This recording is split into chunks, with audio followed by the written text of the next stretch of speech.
Welcome to the Crime Vaultal. Today, we take an in-depth, unflinching look at the stories behind 4 individuals on death row in the United States, each scheduled for execution in April 2025. Our intention is not to glorify the crimes committed, but to foster a thoughtful conversation about justice, accountability, and the human cost of our legal system, while honoring those whose lives were forever changed. Our story begins in Florida with Michael Anthony Tanzi. A 48-year-old man committed a crime that shocked a community. Tanzi is scheduled to be executed on April 8, 2025. Convicted for the kidnapping and *utal murder of Janet Acosta, a case that unfolded in the year 2000, Tanzi's actions have left an indelible mark on the victims' families and the public. According to reports, on that fateful day in Miami, Tanzi attacked Acosta while she was in her parked van. Witnesses later learned that he not only threatened her with a razor blade but also went on to physically assault and eventually strangle her in a remote area of the Florida Keys. The crime, marked by premeditation and cruelty, led to Tanzi's conviction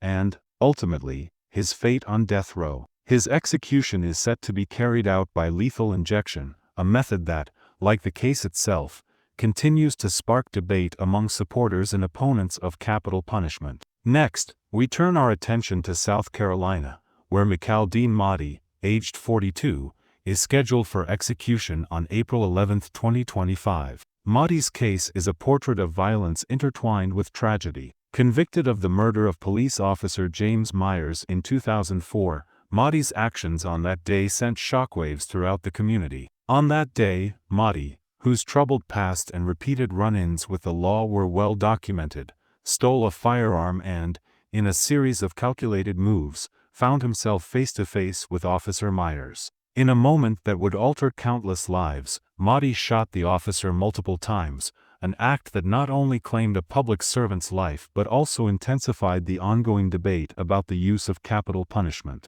Mahdi's execution method has not been definitively set yet.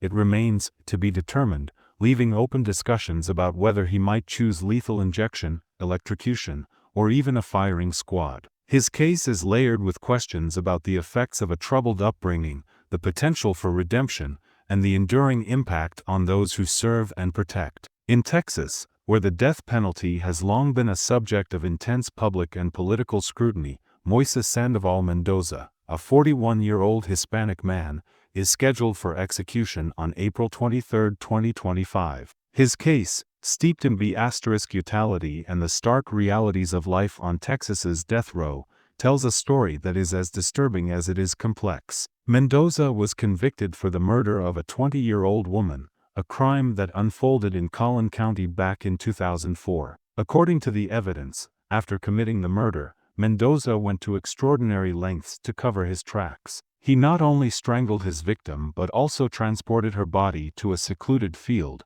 where he kept her for days. In a chilling act of disposal, he drove her body to a dirt pit, set it on fire, and then buried her under a brush pile. He was scheduled to be executed by lethal injection. Finally, we come to Alabama, where James Osgood, a 55-year-old man, is set to face execution on April 24, 2025. Osgood's case is marked not only by the severity of his crimes but also by his own personal decisions in the final chapters of his life. Convicted for the 2010 R**PE and murder of Tracy Lynn Brown in Chilton County, Osgood's crime was brutal, a crime that left the victim's family reeling and demanded a response from a justice system determined to uphold its principles. In a rare twist, Osgood dropped his appeals and even wrote a letter in which he confessed, "I'm tired. I want to complete my sentence." His decision to forego further legal challenges, and to essentially ask for the sentence to be carried out,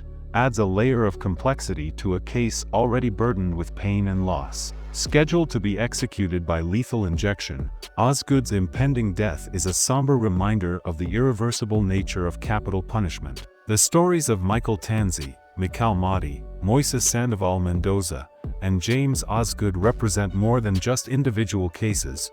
They are threads in a larger tapestry of a justice system grappling with its own contradictions. Each inmate's fate, scheduled for April 2025, forces us to ask difficult questions about the purpose of punishment, the possibility of redemption, and the true cost of retributive justice. As we reflect on these cases, we must remember the lives lost and the families forever changed by these tragedies. We also must consider the voices of those who advocate for reform and the many who believe that a different path, one that seeks healing rather than endless cycle of violence, might lead to a more just society. Thank you for watching. If you found this exploration thought-provoking, please like, comment, and subscribe. Share your thoughts below. What does justice mean to you?